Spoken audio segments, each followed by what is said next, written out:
Welcome back to another episode here on the Heart and Hustle podcast. My name's Efrain. This is Vince. Vince, what's good, man? It's good to meet you. It's good to speak with you, man. It's good to meet you. It's good to be here. Thank you.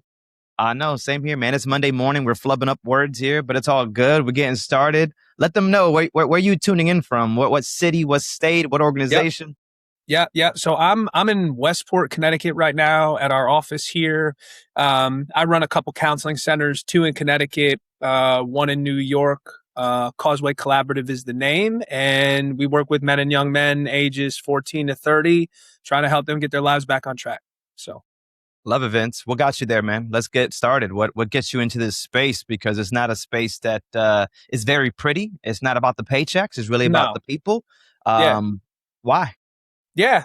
I mean, I was a messy kid, messy young man, messy kid, had some pretty serious mental health and substance use issues, late teenage years, early 20s, went to college, left college on a medical leave, was hospitalized a couple times. Things were hard, so, had my own experiences, led me to this work, and always felt like I wanted to, spend my time professionally helping guys who struggled like I struggled, so, trying to, help them move in the right direction, find work, make a plan, figure out what's important to them. And honestly, man, most importantly, help them understand what being a good man looks like and, trying to step into that. So. At what age did you realize this is what you're going to be doing, man? So I got sober at 22. And it was probably 22, 23. My life started, stabilizing a little bit and beginning to look a little bit different. And, it was at that point I was doing a little bit of work in the field, some youth mentoring and some volunteering. And I had a pretty good knack for working with boys and young men. So, that seemed like a good fit. I love it, man. I actually had a neighbor that when he told me that, I was very surprised to hear that he's now 36. He's like, I've been sober for 10 years. Yeah. And, puts me back into when I was his age. I'm like, wow, why? What made you get into that path? Was it because you didn't have mom and dad? And for him, he's like, no, I had mom and dad. Yeah. I just felt like they just sometimes gave me too much freedom.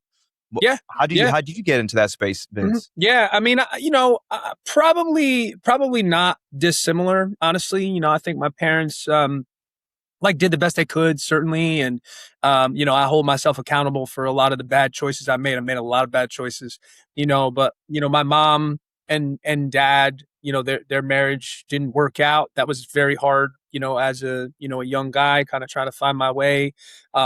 My dad was actually a closeted gay man, and, he had a whole other life that was something he was working out. And, I have, a lot of empathy and compassion for him being somebody who he didn't feel like he could be to everybody for, a variety of different reasons, because the world was very different at that time. And, but from my perspective, my upbringing was always marred with like my parents fighting a lot and not getting along great. And, I spent a lot of time out of my house.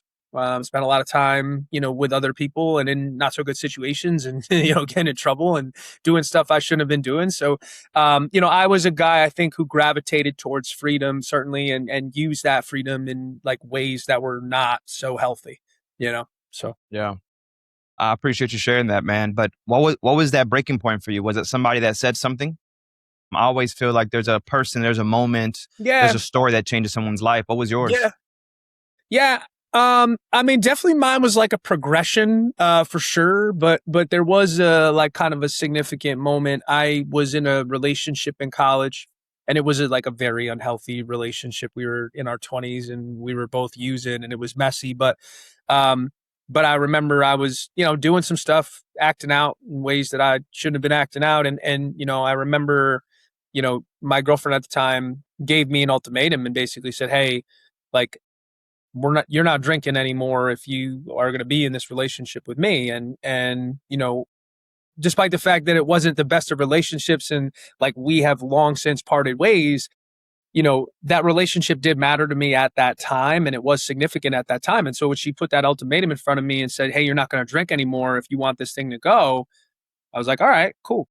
And I just did. Like, I just stopped. I didn't like work a program. I didn't like, go to detox. I didn't do it. I just stopped, Wow. and it it was as it was as significant a decision as I've ever made in terms of like something like single-handedly changing the course of my life, because substance use was like such a big part of my existence at the time, and led to so many other unhealthy decisions as a byproduct of what that lifestyle was. So I stopped drinking, and like immediately, like everything changed immediately. Like I lost like 15, 20 pounds in like a month, got in shape, was like, I had all this time. I wasn't partying and hanging out. I was like volunteering and doing stuff. I was working.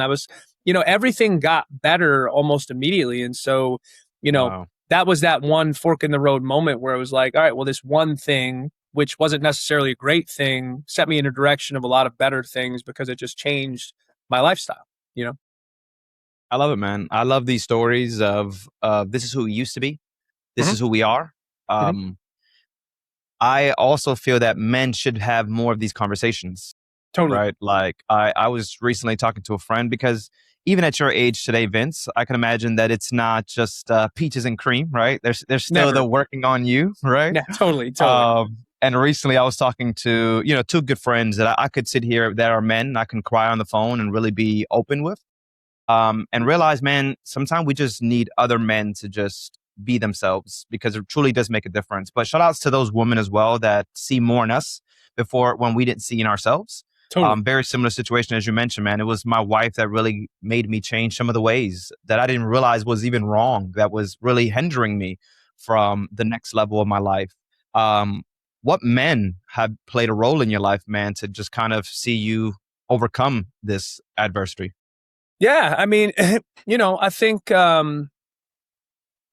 think if I'm being transparent, um, like I learned a lot from my dad in terms of things I wanted to do different, right? And like, we still have a relationship. We get along reasonably good, but I think there were things about the way my father was that made me think about what I wanted, what I needed, who I wanted to be. So there was definitely like was and is an influence there.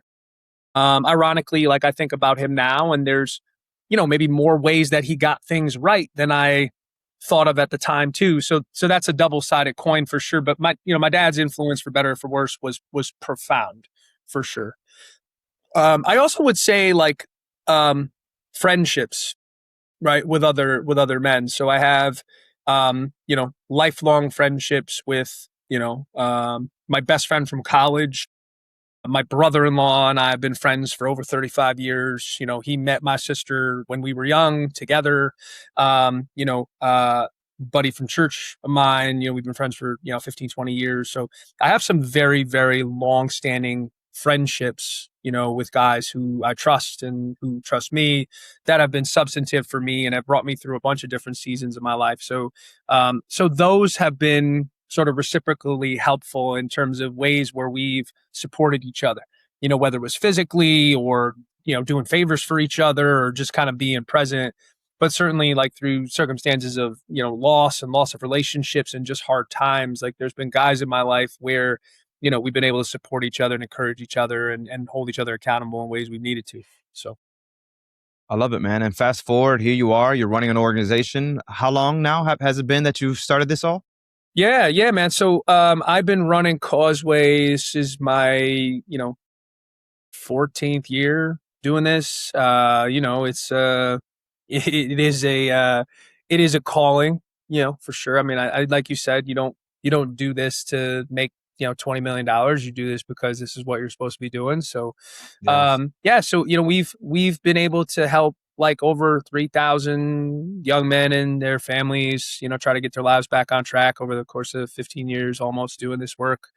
It's not easy work, but it is important work, and it's helpful when you can make an impact on somebody like that. So How did you realize this is what you wanted to do? How did you realize I'm going to take on this chapter of my life, this journey, and help yeah, others? Knew I wanted to help people, didn't know exactly how, like felt like, kind of had explored a couple of different conventional paths from, tutoring to consulting to, being a school counselor and a coach and all these other different avenues. I had a mentor in my life years ago who is still in my life now who said, hey, um, I was doing a little bit of work for her at the time, and she said, "Hey, you're pretty good at this, like whatever, being around kids and young men is something you're pretty good at. Have you ever thought about like kind of doing your own thing?" And I said, "Well, like not really, actually." Sure. Um, and she, gave me some guidance and gave me some resources to get started, and we came up with an arrangement that worked, and away we went. So I had somebody believed in me who saw me work, who, felt like I could do this well and supported me in, getting things going. But basically I saw an opportunity. I was given an opportunity. I took it and, here we are. So, The someone believing in you happened to me mm, as well. I mean, I married the person that believed in me more than I believed mm. in myself. Yeah, man. How important is that, man? Like partnership and like having somebody Oh, back you and not believe. not even partnership. I think Yeah. just you're in the space of believing in other young men before they Yeah. believe in themselves. Yeah, How man. important is that in general for just the individual that feels like they're alone, that they're not Oh, seen? I mean, yeah, dude, it's everything. I think, I think, I think that's typically the way it happens, right? Like, I think it often requires someone identifying something in you that you don't see in yourself that is the catalyst for one stepping into who he can be, and I think there's been times when I've played that role for other people. I've had people play that role for me, my mentor Kim, who I mentioned not by name now by name. And I mean, you mentioned your wife. Like my wife is doing that for me on a pretty regular basis, honestly, like Yeah. um, holding me accountable in ways, where I'm, maybe not demanding the most of myself, like her reimpressing upon me, like what I should be demanding and need to be thinking about and doing. So, in a variety of different circumstances, I think that kind of how it goes. But in terms of the work that we do, like we try to give voice to who a young man can be long before he ever sees that option, and try to create a framework for him to work with where he can begin to see a different vision for what his life is, you know. So when someone comes to you guys, Vince, they're in what space mentally? Are they also using? Are they just there because they need a male figure? Like, what does Yeah. that look like? Yeah, it's a great question, man. So, broad range of concerns. I think if you asked me 14 years ago, um, much more of a kind of externalizing profile, right? A guy who got in trouble, got into a fist fight, drinking and driving, doing drugs, like a young man who is exhibiting a profile of risky behavior, right? Specifically. Now, 14, 15 years later, we actually see less risky profiles, choices, young men doing things like that, and much more, kind of anxious, avoidant, isolative, depressed, guys who are just not doing much, apathetic is really Yeah. the primary profile that we see now. But we see guys who are normatively appropriate and socially well adjusted and don't have any mental health concerns whatsoever. We see those guys for like mentorship, to just have a guy to be around to teach them things and sort of show them how to exist in the world. We do some career development stuff. So like kids will come see us just for some help finding a job or some volunteer stuff. Sometimes a kid wants to take some time off from college and map a plan and try to have some structure around that. So like it certainly doesn't need to be somebody who is doing something risky or mental health impacted or, has a significant challenge or issue. Sometimes it's just better, wanting to better themselves in some way. I mean, but we do definitely see guys who are like have significant issues and or pretty severely mentally have pretty severe mental health issues or are struggling in some way. So there's a broad range of concerns, suffice to say. Love it. And how does someone find out about this? Like, is this something that you guys are boots on the ground, always sharing the word? Like, how does someone figure out, okay, this is where I need to be, or this organization even exists? Yeah, yeah. So I mean, we are a, kind of, we're a big business, but a small business. That's it. So Yeah, we man. are we are probably the largest outpatient men's counseling center in the Northeast, just in terms of reach and scope and practitioners and kind of niche specialization. We work only with young men and men, all male practitioners. Doing service delivery. So like for our unique focus, we're pretty sizable on an outpatient basis. However, we're like still a regional business, right? So we don't have a boots on the ground national workforce. Um, we are providing services to guys in colleges and universities across over 20 states. So like again, like large scale footprint. But if you were at the University of California, you wouldn't know about us just by knowing about us, right? So um, you Not know yet. Not yet. not yet, and Yeah. not yet. The one thing I did, I wrote a book earlier this past year.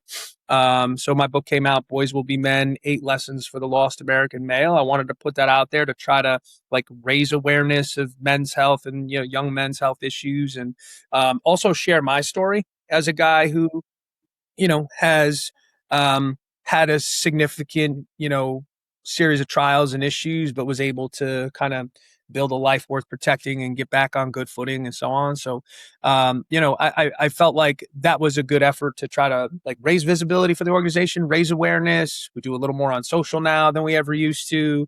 Try to get out some podcasts when I can, but Yeah. we're like anybody else, man. We're still bootstrapping and trying to get people on board with what we're doing. So How do you feel nowadays, though, man? Like, you know who that young Vince was, and you mm, know who Vince is today. Like, how do you yeah, feel about yourself, man, and all the work you put in?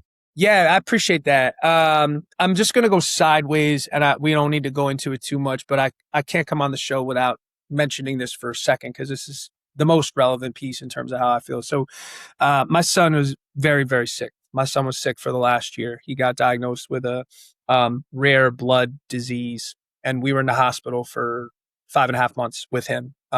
We didn't think he was going to make it for a period. It was very, very scary. He had a bone marrow transplant and then an infection in his lungs, and he had part of his lung removed and his ribs removed. And so like we did this whole thing, um and like really our life was this was our life for a year.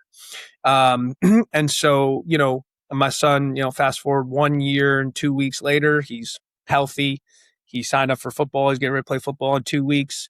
He's riding his bike, sleeping on friends' houses, doing his whole thing. He's great. And like, you know, that's what I think of when I think of how I'm doing. Like my family is intact. My son is healthy, thank God. We had so many people supporting us, praying for us, being with us, just trying to be a community to us. And so, even the work that I do now, like it just sits in a different place in terms of my perspective, and how I feel about my role with him, with young men, with my family, just as a leader, as a person, was completely transformed by that experience, but has helped me certainly in the context appreciate everything I have so much more now, if that makes sense. No, it does, man. And so many times as leaders, we Mm, are doing the work, right? You mentioned the yeah, purpose work, and we're pouring into others in a moment, like mm, you said, where life was lifing, big right? time. Who's pouring into you, bro? Yeah, Because your work didn't stop, right? You were still, I can imagine, still father, still husband, still business owner, still that community leader that people expected. But there was a lot of can imagine that the weight was heavy. The mind yeah. was probably talking to you in different ways that you didn't want it to talk to you. Who's helping you through this all, man? Because I've always heard as leaders, we're really good at pouring into others, but sometimes forget to pour into ourselves. Yeah. Yeah. Um, I was pretty solitary in this period, man. I really was. And it was not because people were not available, honestly. Like people were. Like, I was getting hundreds of texts a day from people just hitting me up and encouraging me. I think I had to um this was a journey that I kind of had to walk by myself and figure out where I was and how I wanted to manage it, and I had just enough time to like read the Bible and lift weights for a half hour each in the morning, have a cup of coffee, leave the hospital and then go back. Right. And I just lived there other than that, so Um, I think there's, as leaders, as men, as people, as whatever, I think there's circumstances where we need to like lean heavily on other people. I also think there's circumstances where a period is you just got to kind of walk alone through it to get through it, and just, manage your own headspace as best as you can. And I didn't have the capacity for personal exchange during that time. Honestly, man, I didn't have time for pleasantries. I didn't have time for excess conversation. I didn't have time for any. It was just, how do we support our son getting through the day, getting the next day, and supporting my wife by extension. And that was all there was. And so like now I have the ability to like re-engage and Yeah, re-immerse myself in those relationships that, were on standby, and I'm making the rounds and having coffees and going out with guys and hanging out and doing all those things. But for a period, it was just, this is the only thing there is. And this is how I have to best manage it in terms of maintaining my own sense of boundaries and self and energy, I guess. I love it. I love that you also mentioned multiple times Christ, Mm, right? The Bible, Jesus. yeah. And I'm in a space in my life where, just like you, man, we're a leader that does passion and purpose work. And Yeah. sometimes the noise could be very, very loud. And recently you kind of mentioned it earlier. What does it look like to be a man? Right? What does that look like? And I remember me and my wife having this conversation. So I decided that I was going to figure out what was God's vision of a man. Yeah. Right. Mm, I got scolded on this, by the way. So I went to Claude and I'm asking, make it make sense to me, right? Because every time I open this Bible, it just sometimes speaks to me in a different language and that I yeah. just don't understand. So Yeah. then when I told my wife and I told my neighbor, 50-year-old man, they looked at me like I did the worst thing ever, right? And I was like, I was really curious. I just wanted to know. But from that point on, he got me this men's devotional book. So every day you could just read for a minute and look at it. And, you know, it's almost like you feel, I feel at least, I feel this change in my life. I feel like there's the breakthrough, but then at the same time, there is those negative, the noises, right? The noise gets loud. You start to doubt yourself because we went through such things in our own lives. For sure. So as you start to really progress, you start to ask yourself, am I being authentically me? Am I being the honest version of myself? And I think that really opened me up to tell my wife things that I probably never told her, right? Because I felt like there was pressure there.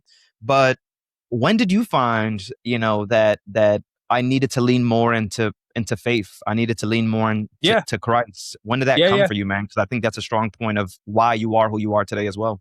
I appreciate that, man. Yeah. And, so I think it, um, I had fallen away from the church, as a younger guy who was doing stupid stuff. And like, I don't think that's unsurprising. I don't think there's any coincidence. I don't think it's unsurprising. Right. So, I met my wife, and like, it was a pretty easy sell because I grew up in and around the church, and like, she had been in the church her whole life. Like, that was non-negotiable. Like, you're going to do this with me. You're going to be at church.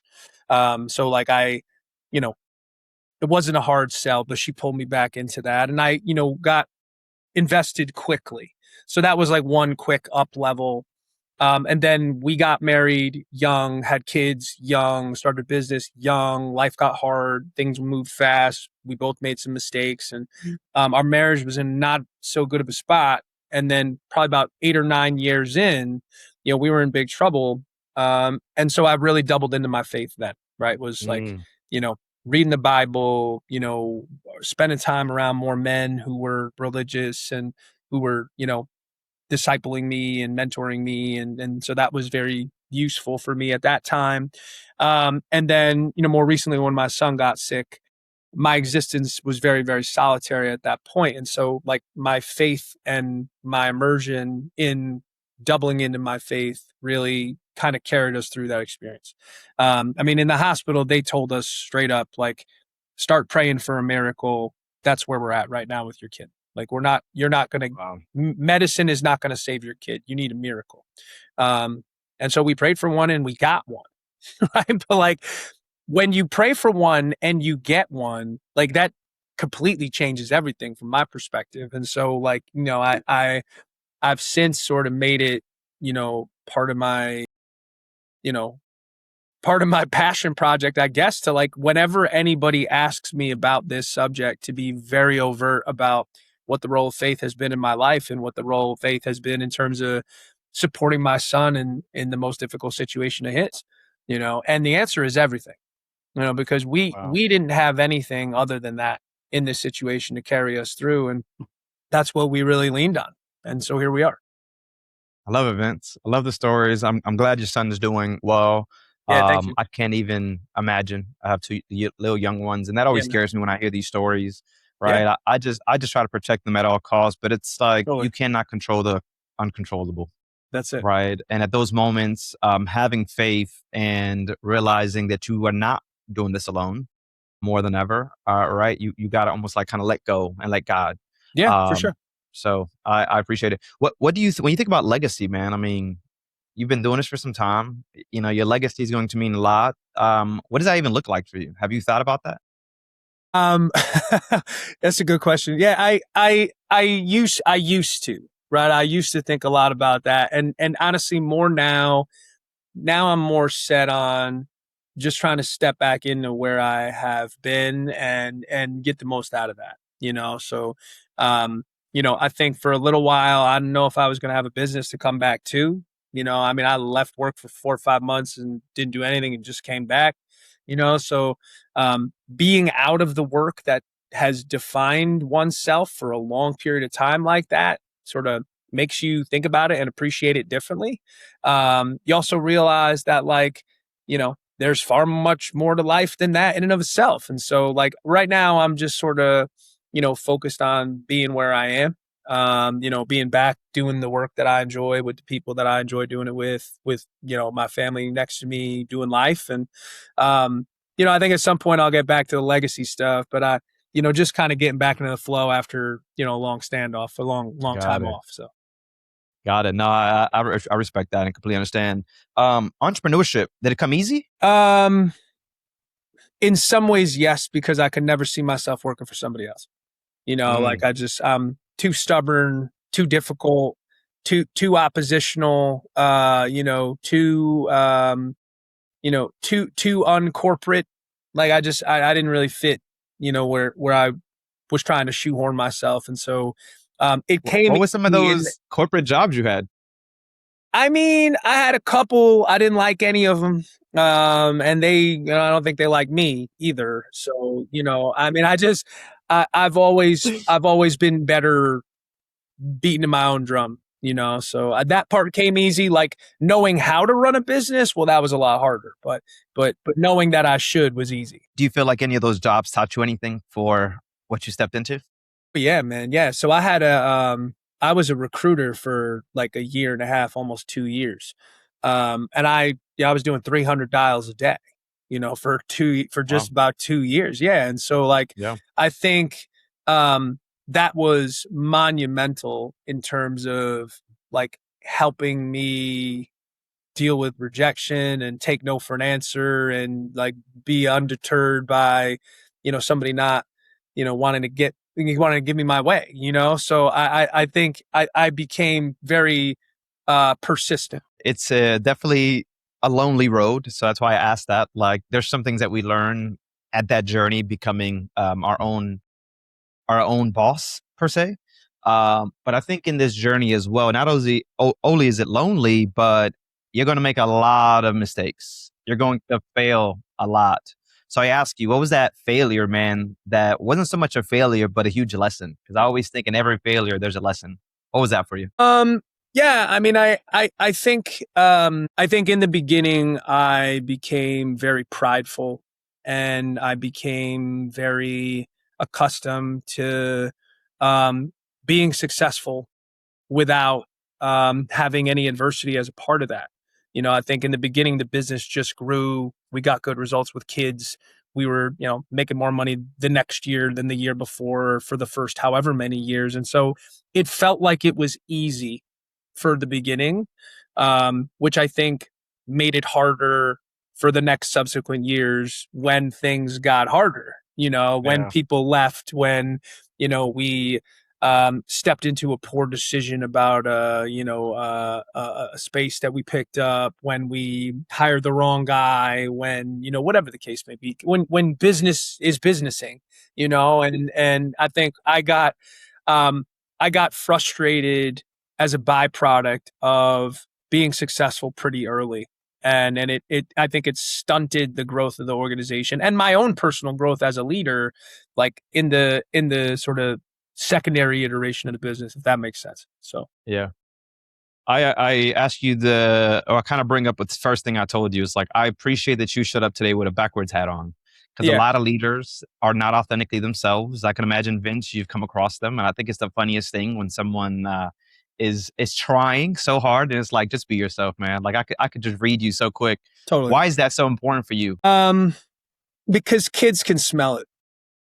You know, like I mean, I have to be my authentic me because young people and young men specifically, I think, can smell BS on somebody pretty fast.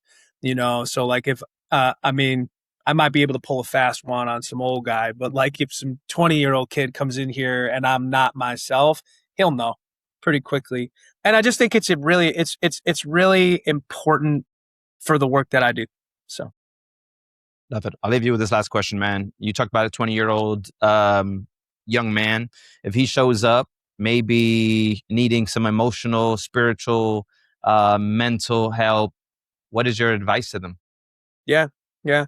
I think um, to recognize that he has the gifts within himself to do what he's been put here to do. And that there is the thing for him to find himself doing that will give him both gratification and an ability to make a good living for himself. And it's his job to go find it. So, help that guy understand that there's a place and a space, especially for him. And if they want to find out more about your organization, what is the website? Where can they find you? Yeah, yeah. We're www.causewaycollaborative.com. And then my Instagram is just Vince underscore Benevento underscore LPC on Instagram. So Vince, man, we could talk forever. I know we forever. can, but I appreciate your time, brother. I appreciate you being an authentic leader. That's Thank the you, man. first thing I said to you, man. Is the Yeah. last thing I tell you is I've been in this space a long time, talking to other leaders, and for so long, I think I had this mask on like everybody else. And once you Yeah. take it off, you realize that it is nothing better than just being you. You go so much further by just being you, and you've seen that in your own life, Vince. I've seen that in my own life. For those that are watching, especially those males, it's like be okay being yourself. Be okay talking to other men because for so long, I think we've always been kind of silo on this is who we have to become because of our past experiences of what we thought would represent a good representation. But now we're really kind of living into a space where it's like not even about us. And I think we see it very different. So Vince, I appreciate your time. Appreciate Thank you, what you brother. are doing in the space of just mental health, physical health, emotional, spiritual, because you're doing it all. And we'll talk to you next time. I'm Efrain. This is Vince. We'll catch you next one. Thank you, Later. man.